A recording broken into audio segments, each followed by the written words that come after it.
You are looking at Julian's pronunciation guide, where we look at how to pronounce better some of the most mispronounced words in the world, like this other curious word. But how do you say what you're looking for today? We are looking at how to pronounce these words, as well as how to say more interesting but often confusing words in English that many mispronounce, including from French. Yes, this is a word of French origin. For reference, in French it is said as connaisseur, connaisseur.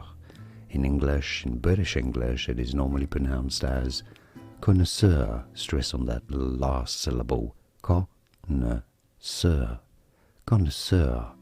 In American English, it is usually said as connoisseur, connoisseur. Here are more videos on how to pronounce more confusing words and names too many mispronounced. Like this video if you found it useful. I appreciate your support. I'll see you soon and thanks for watching.